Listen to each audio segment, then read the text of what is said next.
Welcome to the Awakening Podcast, where we have truth tellers and not whistleblowers, where we have facts and not conspiracy theories. The podcast with solutions. You can find all our episodes on awakeningpodcast.org. Today, my guest, an American who has lived in Tokyo, London, and currently in Singapore. Please welcome Steve Fierro. Did I say it right? Fierro.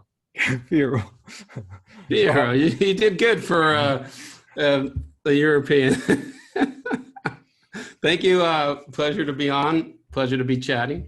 And a lot always to talk about in this crazy world. So I'm happy to be here. So I see, first I just, because you worked in Wall Street as a derivatives.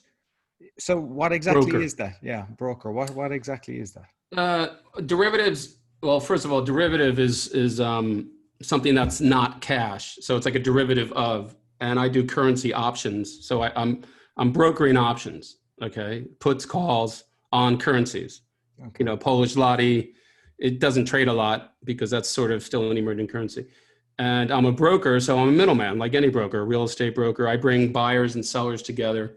And it's a 24-hour business. It goes from, starts in New Zealand, goes to Sydney, goes to Tokyo, goes to Singapore, then London, then New York, and then it repeats. When New York finishes, New Zealand's picking up.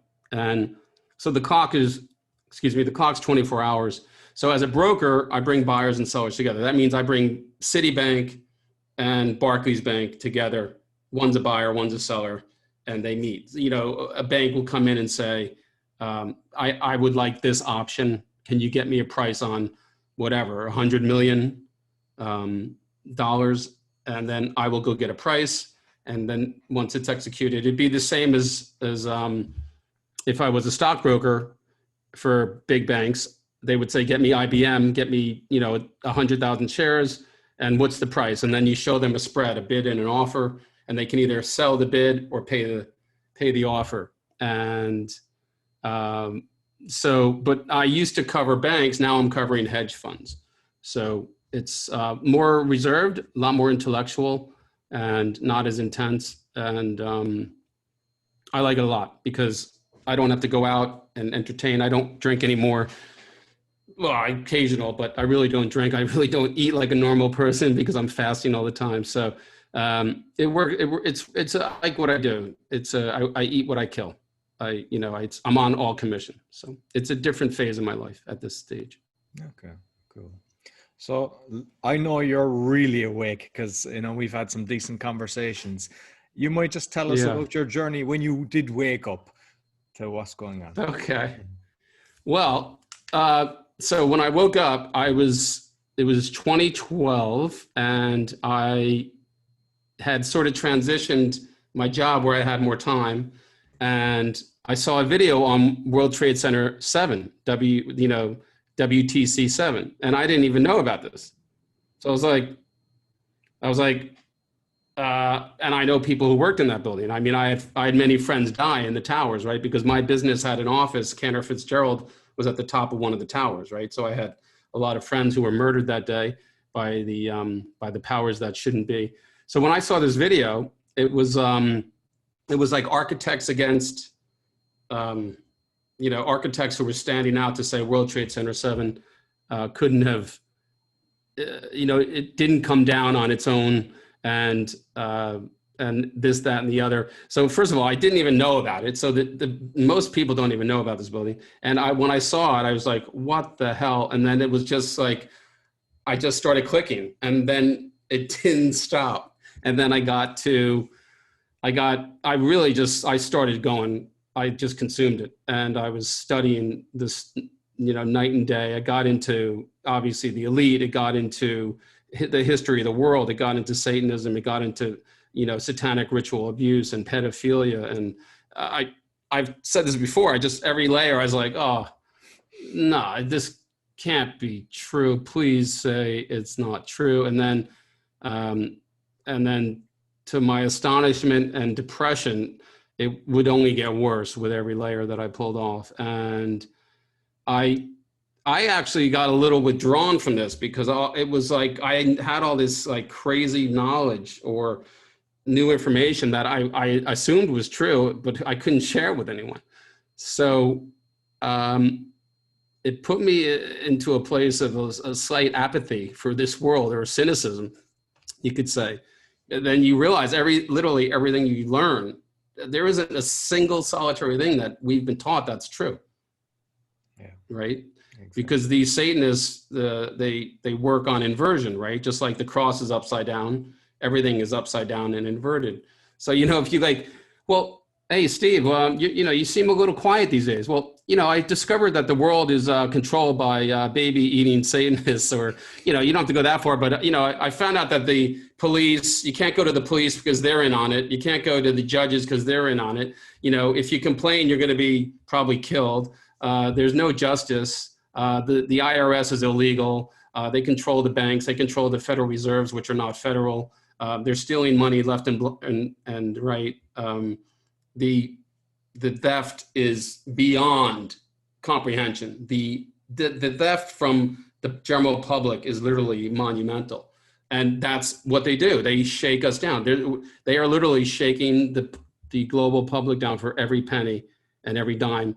And we are basically surety for them, and our energy and jobs are, basically everything we earn is going into their pocket. They own everything that's being bought and sold. They control the minds with MK Ultra. So, I mean, when I figured it out, I was like, wow, now what?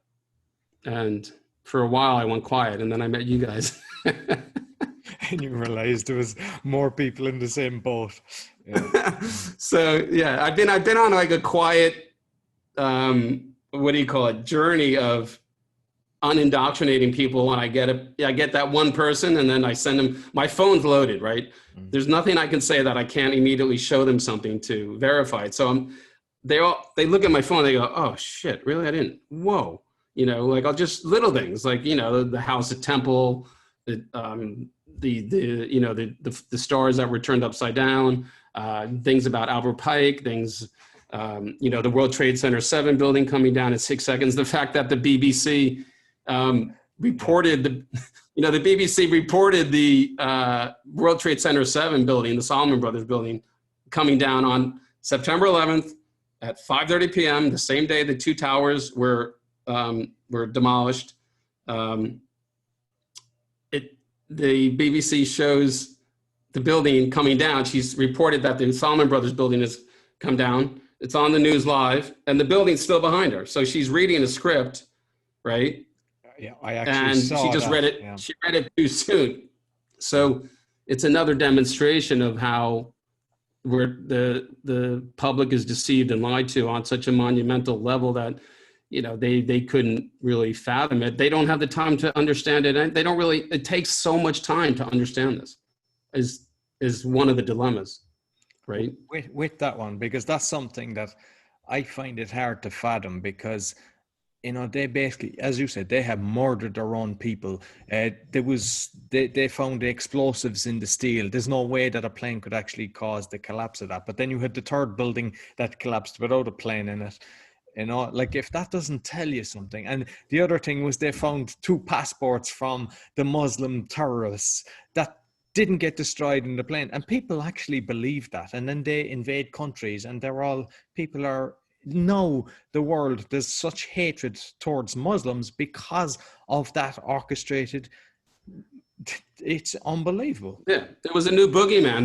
The September 11th created the new invisible boogeyman called terrorism. Because the Cold War was over. So communism wasn't able to be used. And they know that. I mean, the think tank Project for a New American Century, which you can read, okay, came out in September 2000 or August 2000, a year before September 11th. It outlines, they always have to tell us what they're going to do because they don't want the karma. These psychopaths actually they're very deep into the mystery schools, which is the knowledge we should all have about, the universe and who we are and what's possible if we can tap into that sixth sense, right? So, you know, the Project for a New American Century, who's on it? Jeb Bush, Wolfowitz, Cheney, Powell, right? This is before September 11th. I mean, this is a tiny thing. In it, it says, America needs a new Pearl Harbor, a cataclysmic event that spawns a new war. This is what they wrote in it. So, and that's just a small thing. I mean, you know, the CNN, the most wanted man on the planet, a CIA operative called Osama bin Laden, who has nothing to do with September 11th.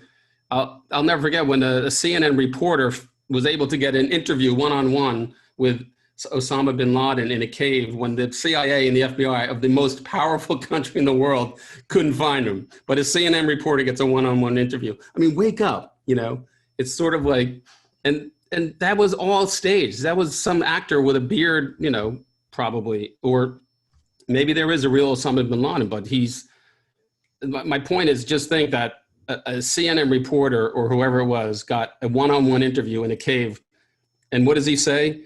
We're going to bomb, this is before September, we're going to bomb America. There's going to be a big bombing, right? So they've set it up. But how does the FBI and the CIA not find him or not use this opportunity to go get him? I mean, it's just ludicrous. And like you said, they found the passport and stuff. I mean, the buildings were built to, I mean, we're kind of talking about 9/11, which I didn't, but the buildings were built to sustain multiple 747 hits, right? They obviously did their engineering, and a hole at the 90th floor and a hole at the 76th floor. I worked in that building. The elevator, I think there was like 60 elevators. The elevator bank was almost like a city block of rebar and cement. So think about that. The building has 1,000 feet of a solid cement and rebar structure with elevators, and then the building sort of hung off it.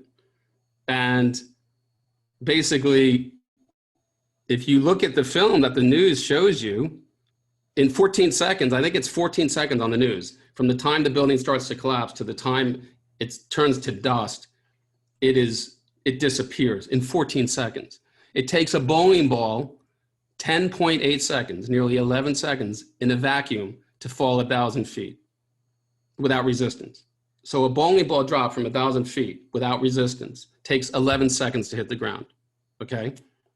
These towers with a core of cement and rebar with a hole at the 90th floor. So you have to say, okay, the 90 floors below that, some were damaged, but the ones at the 3rd, 4th, 5th floor, the 1st floor, those are undamaged, right? So in 14 seconds, how is the entire column of elevator banks going to be gone, right? It's impossible just on that. I mean, period.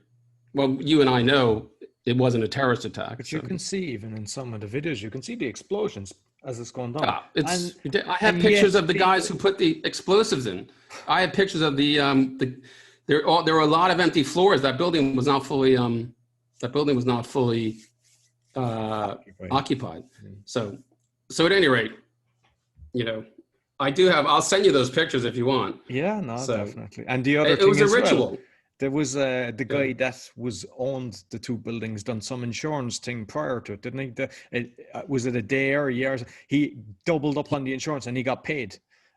He took out terrorist insurance like a month before, 3 months before. You know who the head of security was for that building?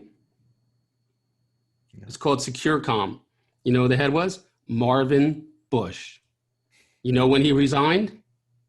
September 10th, 2001. Okay, so it was Marvin Bush. He's, I think, the youngest of the Bush crime family. And they needed him to be in charge of security so they could pull this off. This took years to do in terms of setting up the building with thermite and radio explosives. So it goes on. I mean, you and I could talk for 10 hours about 9/11 because, I had friends from my hometown die that day. People I worked with who left my company and went to work in the World Trade Center. The floor, the company Cantor Fitzgerald was on the, I think from 100 to 105. I think they had 5 floors. So they were at the top. So I take it a little bit, more personally, but of course I can't really share all this information. So, and I do think it's related. I always say, when someone sort of senses that, okay, I don't get this world. This world, is it really that bad? There's always something really horrible going on. A war, infighting, division. And there are people who are starting to say, is the world really organically this bad? I mean, something doesn't seem right. It just can't be like where the news is just, bombarding you all day with negativity, nothing but negativity. We live in a world where, hate and murder sells, right? And so sometimes I get people they kind of know and they want to go down the journey.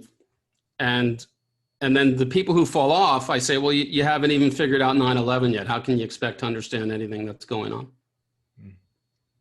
Because I think it's a sort of an essential part of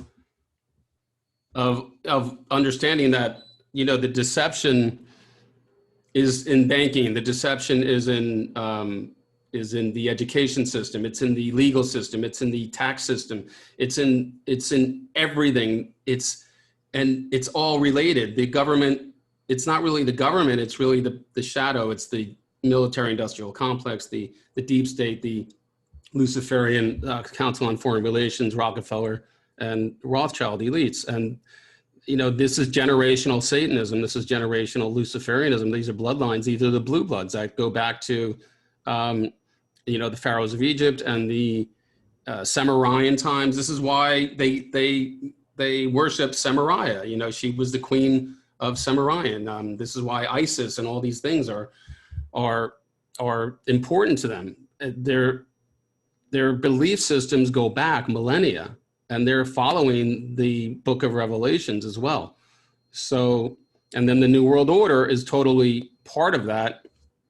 And most people don't even know that, but it's affecting literally every aspect of their lives without them knowing it, because this is really, I guess, a prison without bars to a degree, because you're okay if you make enough money to pay your rent, and if you pay your land tax or your real estate tax, and then you keep your house, and if you're a good little Johnny, then no worries. This world, I guess, could appear to be fantastic, but for millions and millions of people who don't have enough food to eat, and who are forced out of their homes, and can't make ends meet, that is the plan. They want the suffering. They don't want people to progress.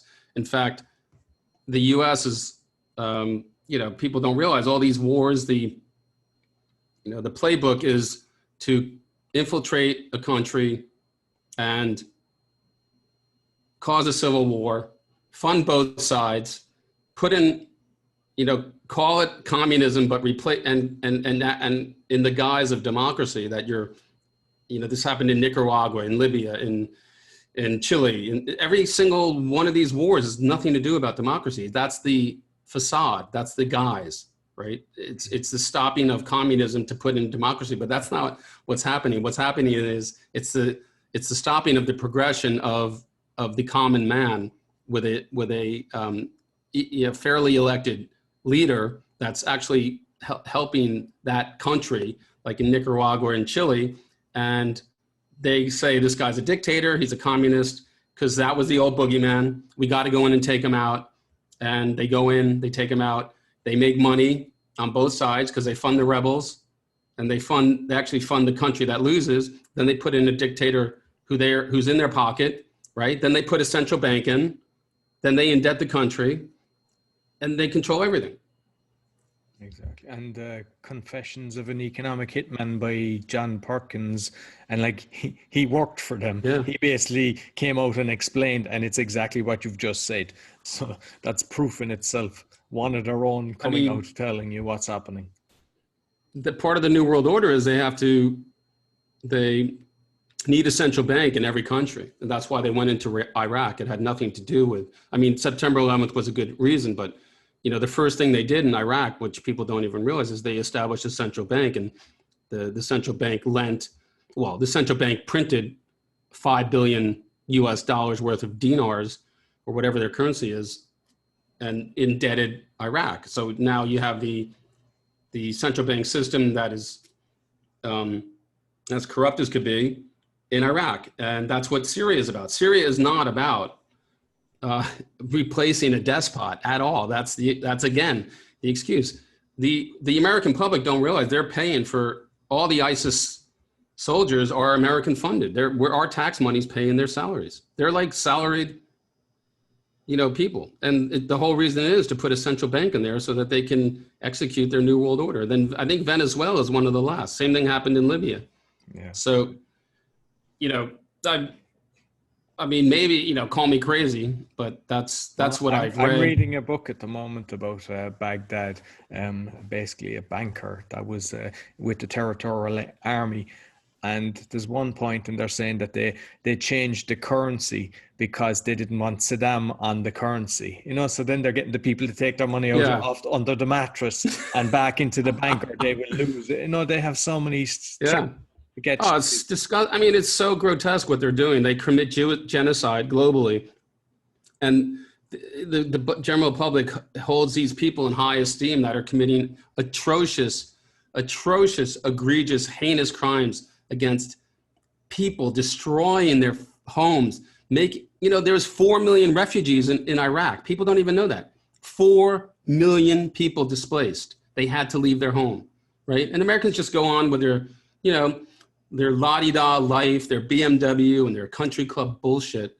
And there's 4 million fucking people that lost their homes, had uncles killed, had children killed because their condominiums were bombed by us, right? For no reason, because the war was illegal, right? Weapons of mass destruction was another deception, right? There never were any. They knew there never were any, just like, what's going on now. And I'm not going to mention it because we want to keep this on. So it's the same thing, you and I know, but my frustration is how do you, the weight and the enormity of this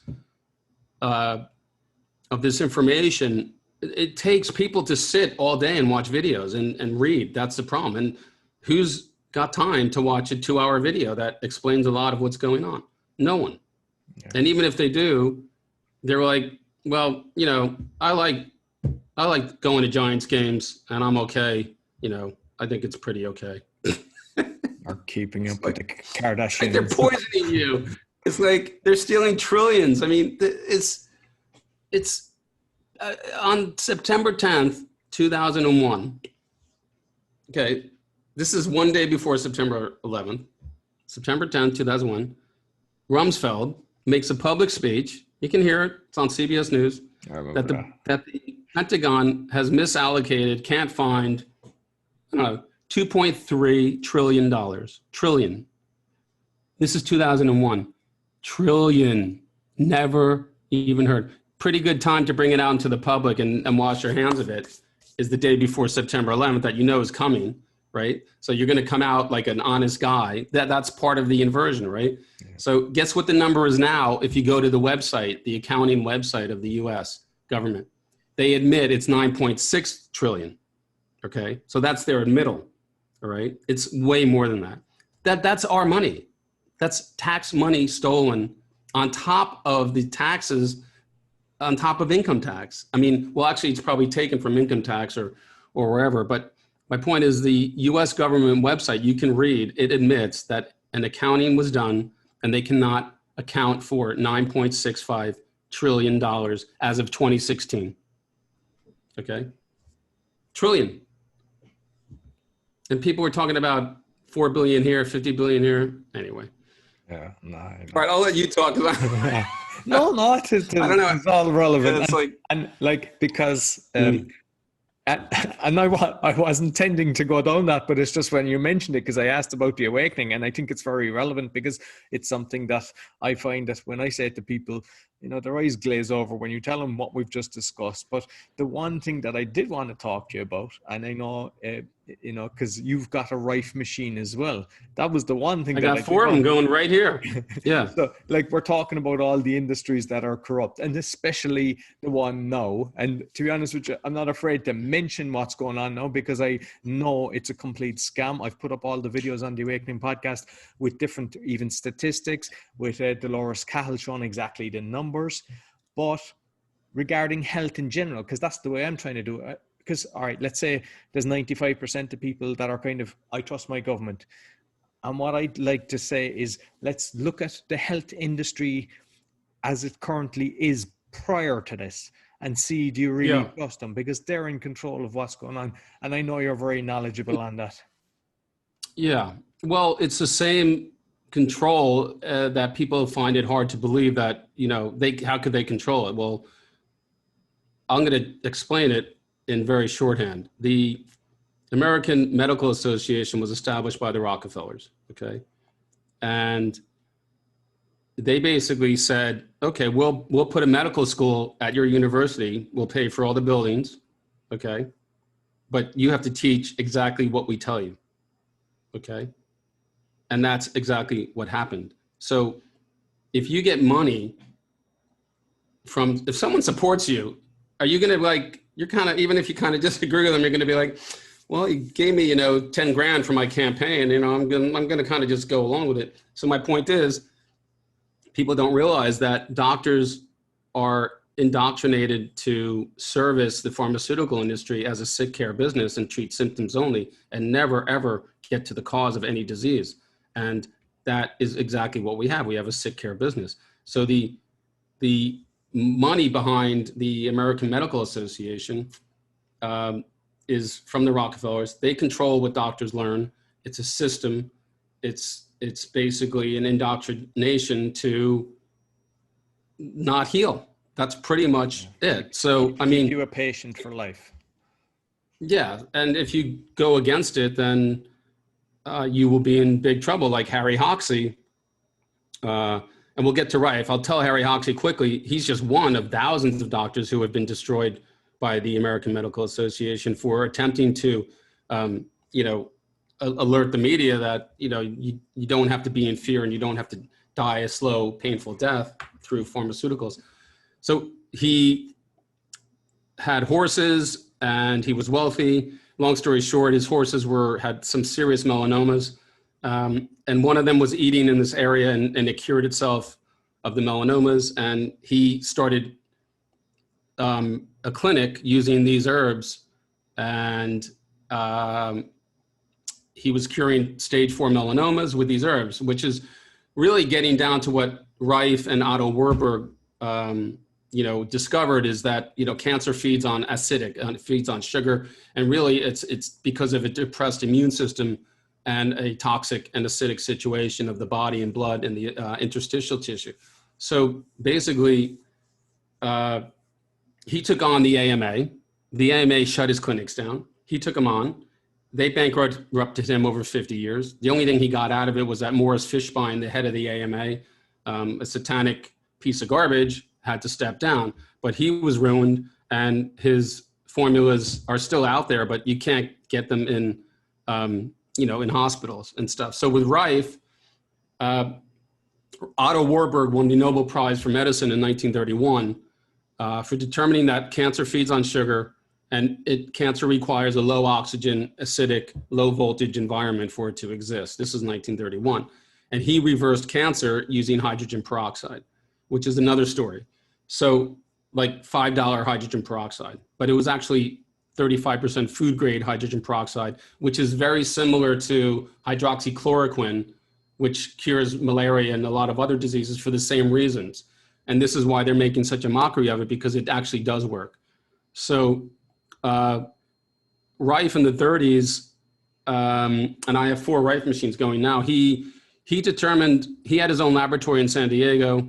He was privately funded because he was such a genius. He went to Johns Hopkins, and he was also, he went to Johns Hopkins for biology, and he he built the most powerful microscope almost till the day in the 1920s. It was called the universal microscope. And the sick thing about this is it could see 64,000 times in real time. That means he could, in real time, film microorganisms, viruses that the world didn't even know existed. Okay, he knew in his little laboratory. Well, it had 10 people working for him. It had rats, it had everything. It was a proper laboratory. He built this, he actually got a commendation from a German school for his field in optics, because he was an optical genius, and he built this microscope. Long story short, he determined the frequencies through coordinated resonance.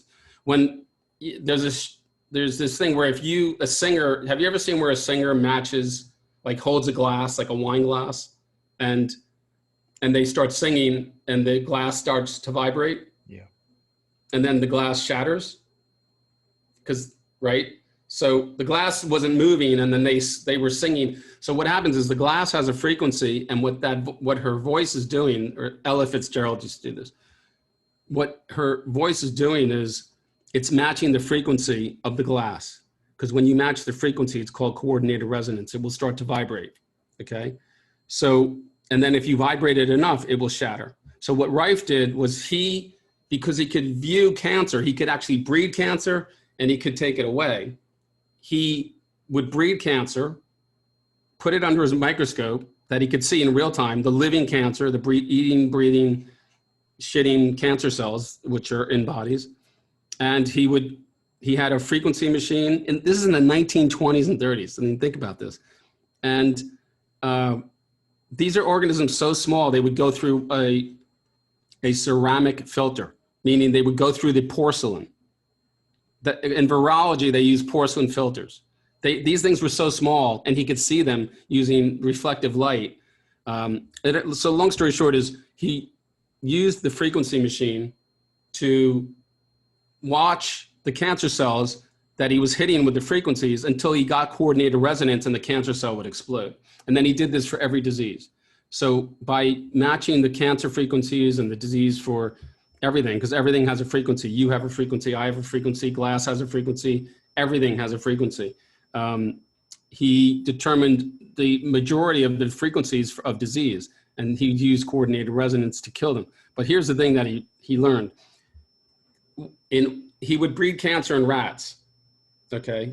And then what he determined was that cancer is a virus that spawns from a bacteria that's already in the body. So it's not like you catch cancer from an airborne, it's not like a boogeyman, right? That's how the industry has everyone thinking there's a cancer boogeyman and I'm the unlucky one. And, we were all there and you didn't get it and I got it and I got cancer. That's not how it works. And that's based on the Louis Pasteur's germ theory, which even Louis Pasteur debunked before his death. He said it's not true, meaning there's germs and we get diseases from airborne germs. And that's not how it works. So we get disease from acidity and toxicity and a depressed immune system. So that causes the disease, not a virus. So long story short is he would get the cancer, but he wanted to look at it under the microscope so he could see it while it was alive. And as soon as he put the cancer in an alkaline solution, the cancer would die, right?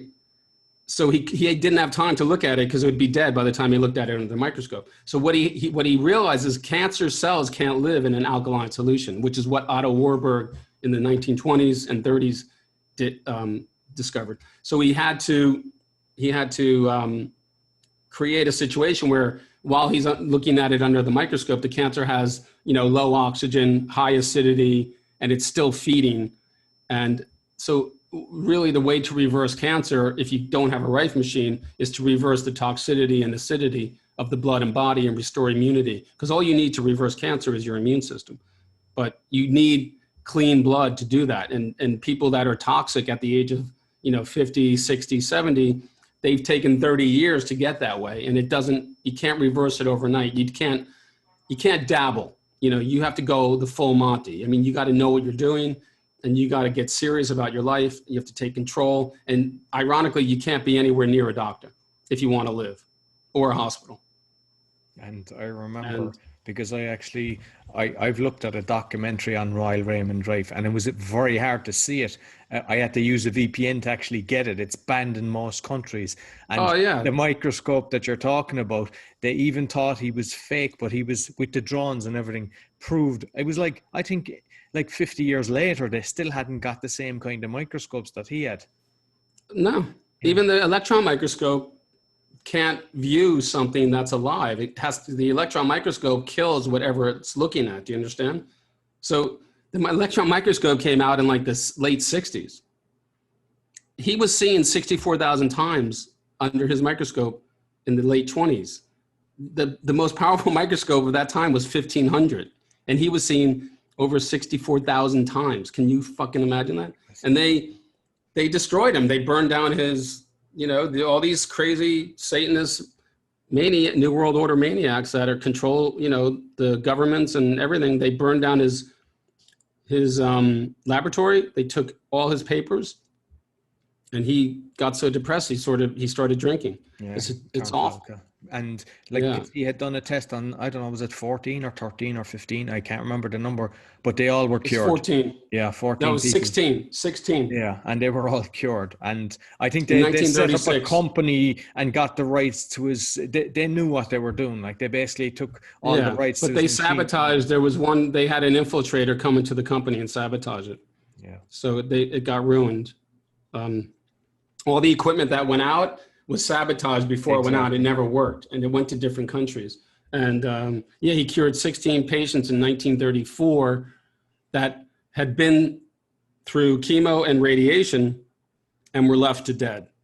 And the last two, so I think it was 60 days. It took 3 months to cure all of them. But what he realized with the last two is the frequencies were working so well that the killing of the cancer was causing acidity and toxicity of the body because the dead cancer cells weren't being flushed. So it was feeding the cancer. So he had to do less of the frequencies, slower, and alkalize the body more to get them. And then they came around. These were people that literally were skeletons when they got them. They were at stage 4 dead, and they lived, right? So people don't understand this. And, you know, you've heard me speak before where it's hard, you know, because, I mean, I always say if you have cancer and you want to live, you stop eating and you don't go to a doctor and you got to know what to do. No. But it's not that difficult. Yeah. I think it was on Gaia TV is where you can actually see the documentary. And they had recordings because they had recordings from the 50s. And he was stating even then that something like 127 million was raised for cancer research and only 50,000 was actually done. So like, that's right. I mean, that's happening in all the charities now. People don't believe that, but you're lucky if 1% of the money that's donated actually goes to the charity. It's all never give a dime to charity. Never. Yeah. It's a scam. Yeah. And like you said, this was in the 40s, right? He said 127 million was raised for cancer research and they only used 50,000. I mean, all these foundations are a huge part of the control mechanism because the elites don't pay tax, right? So they hide they're not giving their money away. You think Bill Gates is giving his money away through the Bill and Melinda Gates Foundation? You got to be kidding me. That's a way to avoid taxes. To the other pocket. Well, yeah, they avoid taxes because it's now a foundation. And they get to go in and destroy countries and take over the resources and depopulate. So they love it because they avoid taxes. They get recognition for being what looks like is a good guy. And it's nothing but heinous crimes against humanity. Like, because I like to try to look at things from both sides. And I mean, we're all familiar with Bill Gates and what he's going on. And I see a lot of people are waking up to what he's doing. But if you look at the Netflix documentary, it's like just you will think he's the best man on the earth the way it's made. It's like, oh, he went in, he's trying to build toilets and everything. Nothing about the amount of people that have died from what he's done. You know, it's like brushed under the carpet. It's really hard to watch when you know it. It's terrible. That's part of the inversion, right? the Luciferian system works on deception, lies, and inversion, right? Just like I said, there, if you go into a satanic church, the crosses are turned upside down, right? So everything's upside down, everything's inverted. That's their modus operandi, right? You know, whatever they're saying, it's always a 180, right? You know, the CIA is calling a war on drugs, and they're the biggest importer of heroin in the world, right? They allow the drugs to come in.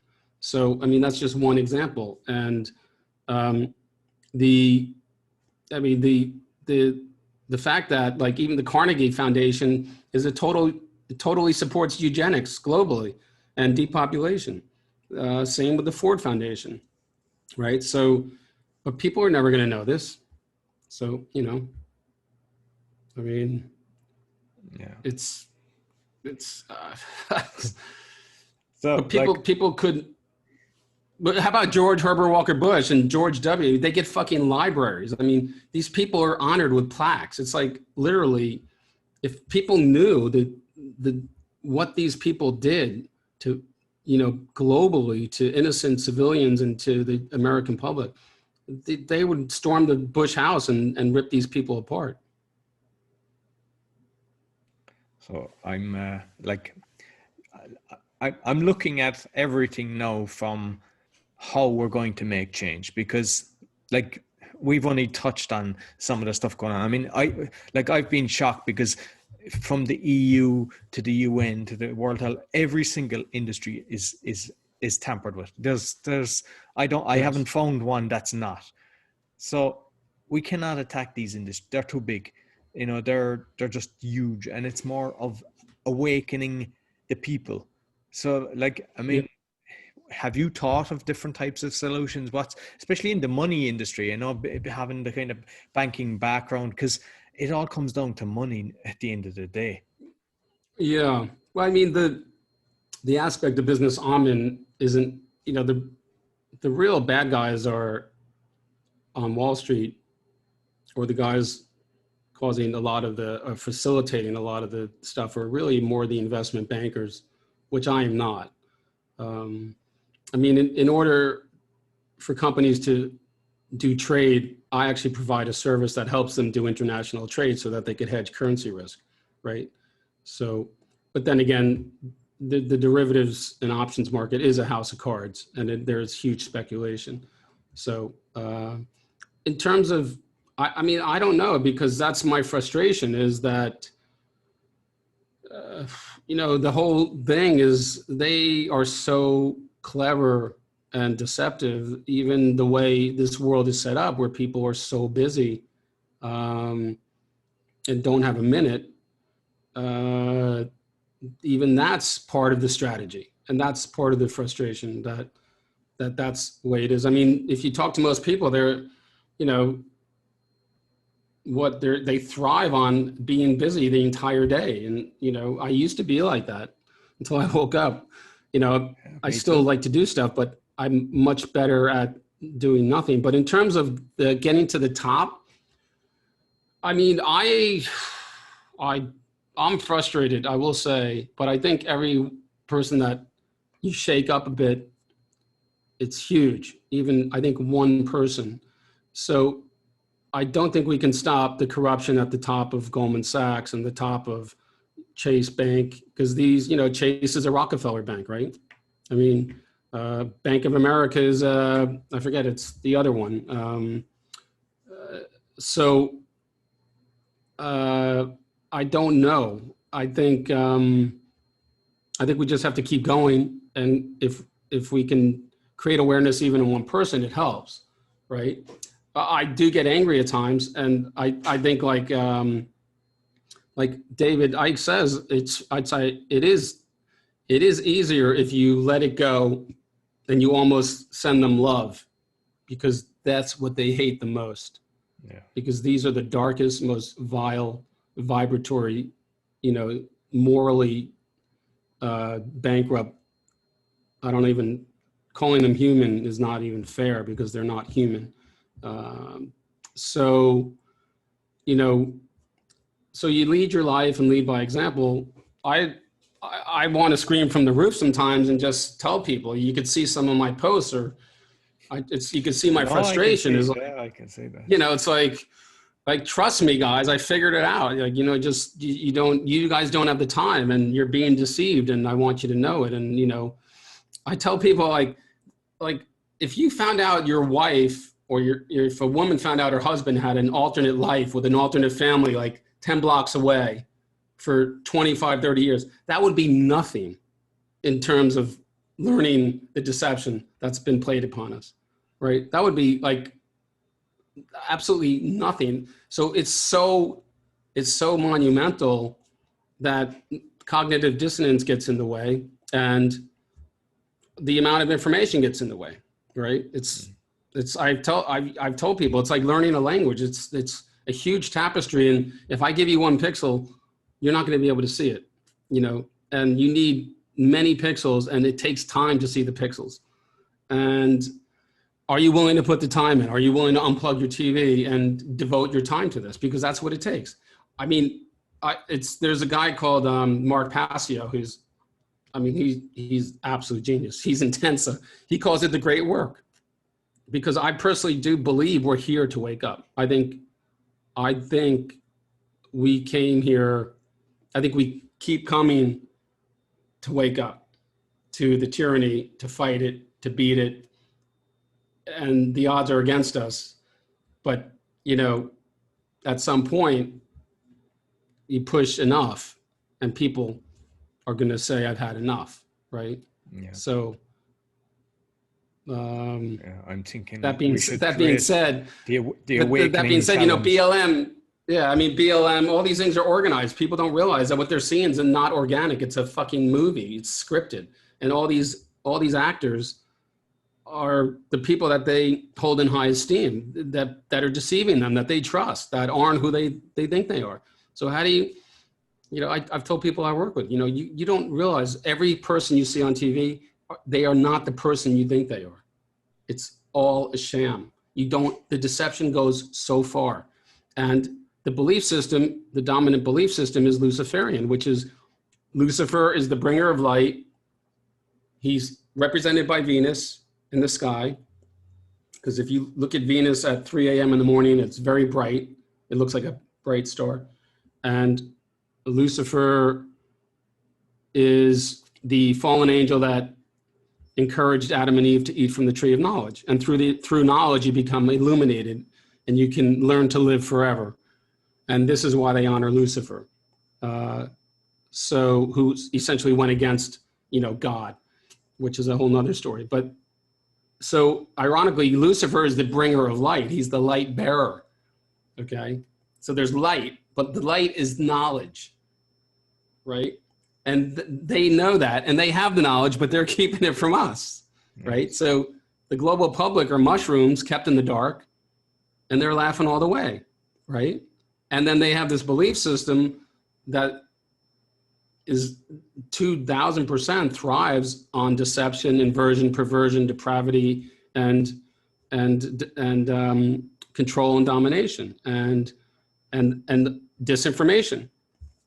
So this is my frustration, because I mean, Roy, you tell me how. Well, that doctor got arrested in Britain at Trafalgar Square at Hyde Corner before he could even speak. And people don't put it together. People, listen.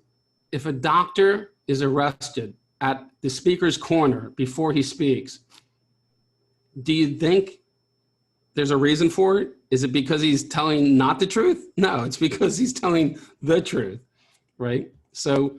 And the same with all the social media, all the natural health, everything is gone from YouTube. It's their Facebook pages are destroyed, their YouTube channels taken down. And you ask yourself, why would you do that? Why would they do that? You have to ask, right? Okay, why? There's a guy, okay, let's call him, Charlie Bicycle Wheel. All right, a no-name guy. He's got a YouTube channel. He's demonetized.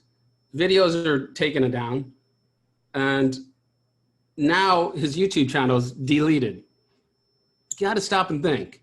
Why are they so afraid of you hearing? Right? People need to wake up to that. I think that's a huge thing if you think about it. I always say where there's censorship, there's suppression of truth. Absolutely. And I mean, I think now people are seeing it a lot more. And that's why, like, you're asking me what I think. And I think knowledge is power on our side. And like, that's why I was saying, like, an awakening challenge, that let's challenge the awakening wants to try to awaken 3 people. I know doing normally all these little hashtag things, get someone to do a push-up challenge or do this challenge. Let's do an awakening challenge, because I mean, I have woken up a lot of people, and like that's good. Me too. I'm happy. Like my parents, my mom is 71, my dad's 75, and they're really awake. They're even sending me stuff, and it's brilliant to see. But my daughter, she's awesome. 20, she's not, and it's like, and I see, it's not that easy, especially when there's someone close. And I was talking to Sandy Adams, she was on my show. She was saying one of her daughters as well is totally against what she's doing. I think it's not, for kids, they have to fit in. My sister's son is the same way. He knows about it, but this is crazy stuff, right? They can't, how are you going to fit in? You're either going to be a resistance fighter at the age of 16, or you have to acquiesce and go to the dark side, essentially. Yeah. And what Gareth said was, non-compliance. That's really the answer. It just came to me. But you need the knowledge to have non-compliance, because there's people telling me, you're dangerous. I mean, they put out the whole thing. You could kill your grandmother. Like this is so diabolical what they do. They, first of all, human beings don't realize that if a Japanese baby is born, or if a Japanese baby is raised in Boston, Massachusetts, it's going to speak English and have a Boston accent. Okay. Right. So these maniacs, and through the Nazis and MK Ultra, they realize the human being's a biological computer, right? So programming in is behavior out. And we are so influenced by what we see, which no one can deny that. And they control what we see, they control what we hear. And, people don't realize, like, they're being programmed, and people don't realize they're on automatic pilot. And, they hear that, one news clip that if you don't wear a mask, you could kill your grandmother. They know that little soundbite is getting into the heads of people. And there's people who are going to be angry if you're not wearing a mask, because they're going to be like, you could kill my grandmother. Right. And that's how it works. And they know it and they love it. They're laughing. They love this. Yeah. But, I hate it. Order takers, I don't know. If I was a policeman and I had a family, if I figured out everything, I don't know. Would I still keep working if I had to feed my family? The answer is probably yes. If I was making just enough to get by and I had no alternatives, this is the problem. And I think that's the situation, because that's something that we've been talking about as well. We were kind of saying, like, at the end of the day, if the police and the military don't comply, that's the only reason people are doing this. The fear of getting a fine, or the fear of getting beaten up or pepper sprayed. And otherwise, everybody would whip them off. So if you can get the police on your side, but you're right, like they're going to lose their job. And if they're living week to week or month to month, which 95% of the population is, they're doing it out of need. And they have a wife. What if the wife isn't awake and the guy says, well, I'm standing up to this, I'm not taking it. She's like, well, you're an idiot, because now you don't have a fucking job, and how are we going to feed the kids?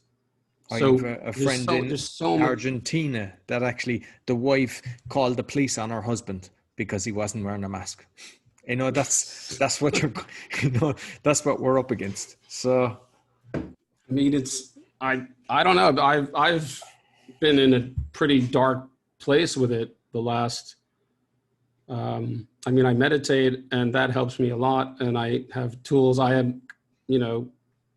businesses in New York that are, I don't know. We could do a whole nother show on what do you think is going to happen? Because I hear that chatter about, the dollar is going to be worthless and banks are going to go under. I know they want that, but they own the banks. I'm not sure about that. I'm not sure if you're, I mean, the dollar is already worthless. It has no gold backing anyway. So people don't realize that the dollar's purchasing power is almost zero without the faith of our mental belief, because it's just a fiat currency. So, I mean, I'm sort of like, you know, my brother has a trampoline business, like, you know, these really cool ones where it's just a crazy place. You can have kids' parties. And, you know, New York State, the actors that be, you know, shutting him down, and his business may go out of business because it hasn't been open and he's got a mortgage and he can't pay it. And so they'll still come knocking for their property tax and everything. It's another wealth. It's going to be worse than 208. You know, like there's a lot. Well, I hope that's where. Do you think so? Do you think we're like? Do they want the? If they own Chase Manhattan Bank, I guess they don't give a shit because they own the central banks and they own basically all the assets. So, I mean, I don't know. I was hoping we're avoiding the depression.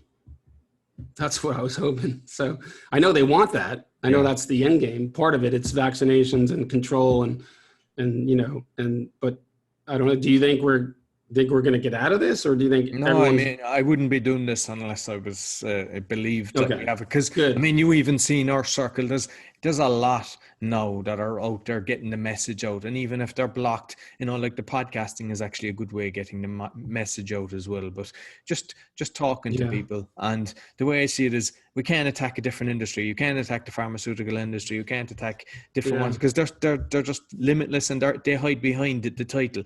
But if we reach more people, maybe it's the son that says to the dad who's in, you know, one of the bad boys, or the wife, or the, you know, that way, you know, because they can't get to everybody. And the more that's awake, you know, one talking to the doctors like, hey, why are you taking kickbacks?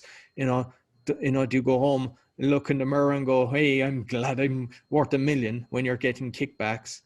You know, and we just have to make everyone conscious of every decision and what you're buying. The same with the food and everything. When you know something is bad, like I intentionally shop local. I know I go to the local restaurant instead of a chain. You know, you just, every decision you make helps. And I think that does help. I also think, I mean, on a spiritual level, I think just my oldest brother says, what can I do? You know, so what am I supposed to do with this information you're giving me? And I'm like, well, you know, just the fact that you know it means you don't have to be controlled by it, and you can make a conscious decision to say, okay, I see what's up, and I'm not buying it. And I think just saying I'm not buying it, they lose that grip, that sort of ethereal, you know, frequency grip on us. And I think that's all it takes is as soon as, because you know, we're like little sine waves, and as soon as the sine wave says, oh, that's, you know, this whole thing is bullshit, you know, the wave goes like, it goes up. So it's like, it's a standout. It just because you are taking your sovereign power back and saying, I call bullshit, right? Because you know how you call bullshit? You're not in fear. That's how you call bullshit. No, exactly. And I'll give you an example actually of in Wuch, the city I'm in, we have like a tenement house. And basically, the tenants don't pay the rent, and they're supposed to, then basically the city are supposed to find them new accommodation. They don't, so they're supposed to give you the rent. They don't, and you have to sue the city then, and you can't sue as a group, you have to sue individually. But once you sue, they were attacking me from every direction. You got technical inspectors coming in, the police coming every day going, oh, this is dirty. And each time I just stood up to them, and even to a judge, I just their head goes down and they start nodding. And I think more people need to do that, because I'm not afraid of or a judge once I know I'm right. And I mean, it doesn't mean that I don't win. I still lose cases, but I keep my head up high. And I think the more people that can do that you don't have to fear a policeman or fear a judge or fear solicitors, fear a banker, you know, just know it's right, because it's a paper tiger. We're up against a paper tiger. Yes. So if you stand up to it, it crumbles. Exactly. Yeah. I don't know. They all put their head down. They put their head down. None of them can look you in the eye. Well, the whole system is fraud. The whole system is a shakedown. Yeah. The legal system is not there to give justice. It's there to literally, just like the medical industry, is not there to heal anything. It's there to milk you. And yes, surgery, I mean, look, I'm speaking in very general terms. Surgery and diagnosis, amazing, amazing. Fixing broken legs and, you know, and stitches and all that. And but you've stood up to these, and they, you know, that's amazing that you got a result. There's a whole nother thing about, you know, legal fictions and corporations and maritime law and flags and stuff that I don't know if you know about. I'm happy to share with you on another show or at another time, but it gets into, that's part of the control system. It's very, very intense. It's very, very dark. And we're all treated like corporations. We're essentially, each one of us is a corporation. And we're under maritime law, which is why there's a yellow fringe around the flag in courtrooms, because that's not the flag of the Constitution. And, you know, but if you want to hear it another time, I'll get into it. No, definitely, because I've seen some of that, and I've looked at it, and I know there's other people that I follow, they're looking at that as well. Like the common law is a lot better, and that's why they have like, you know, the ports. There's a way in court. There's a way in court to stand up to the, you know, corrupt system, and the fact that you've done it without sort of knowing about it's really awesome.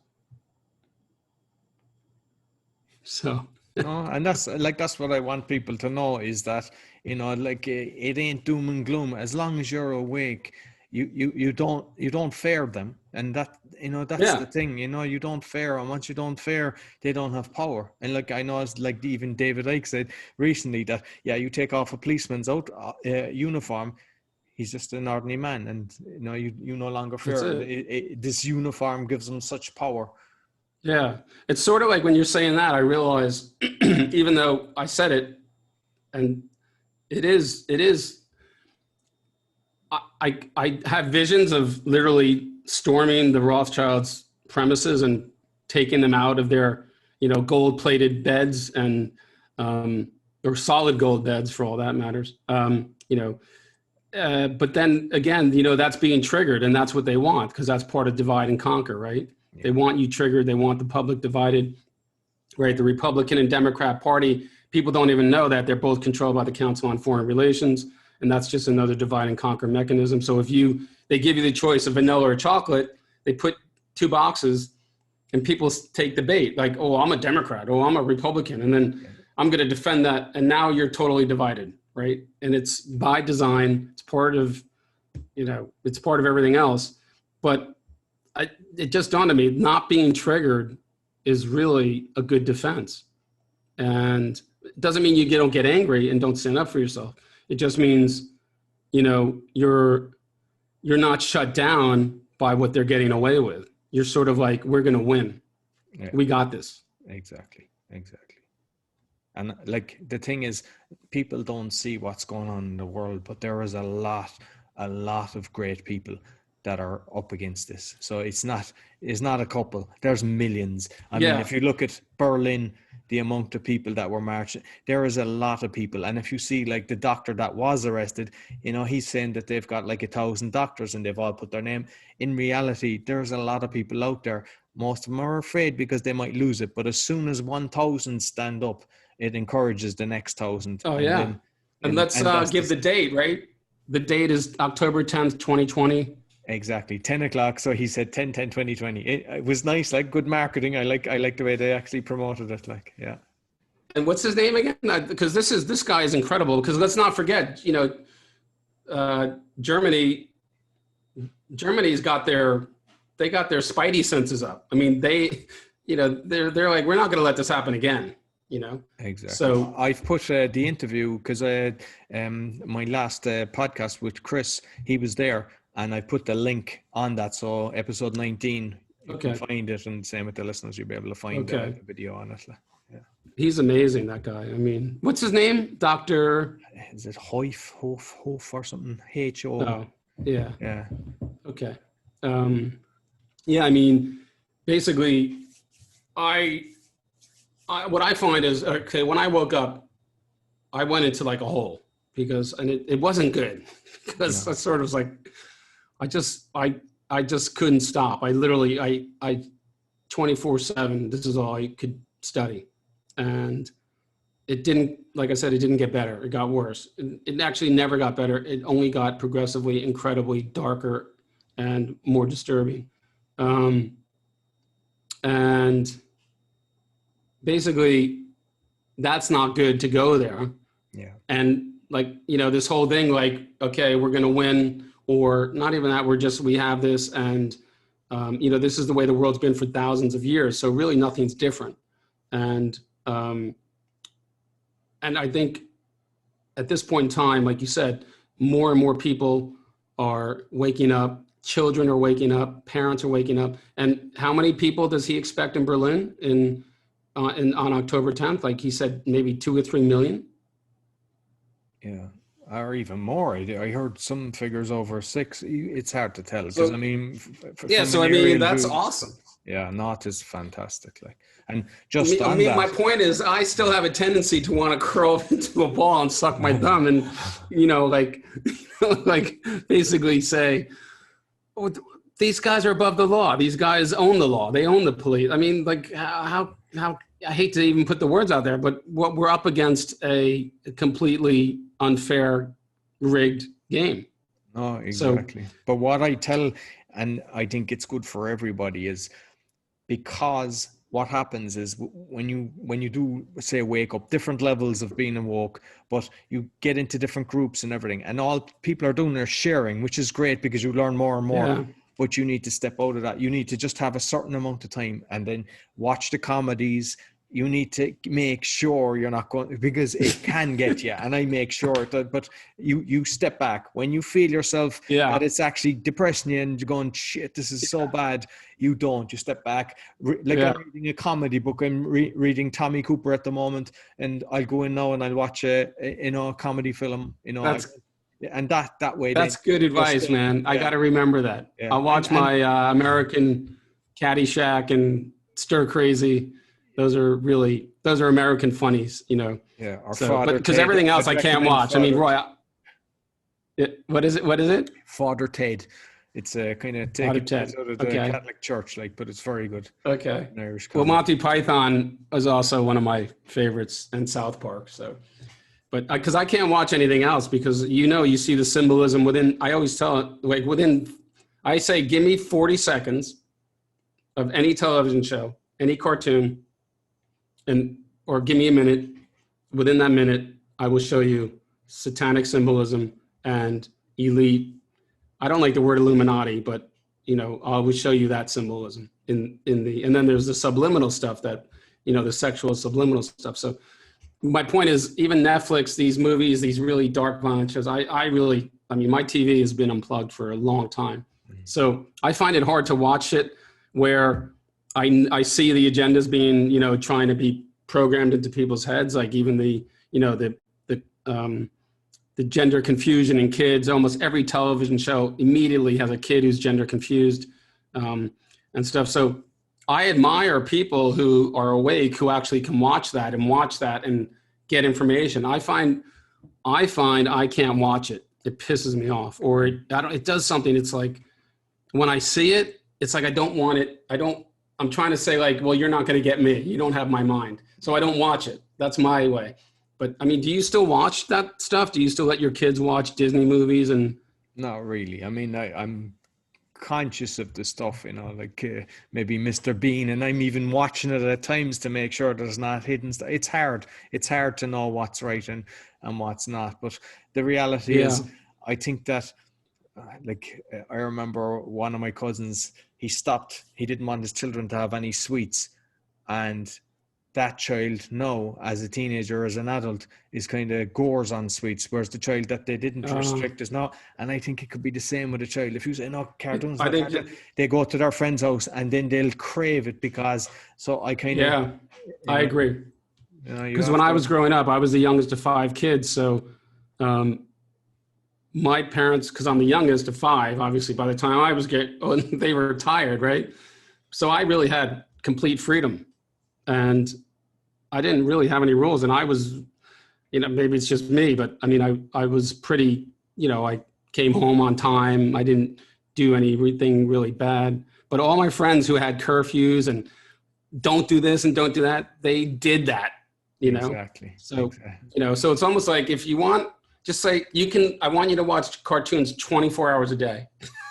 It's like, exactly. Yeah. And then they won't do it, you know? Yeah.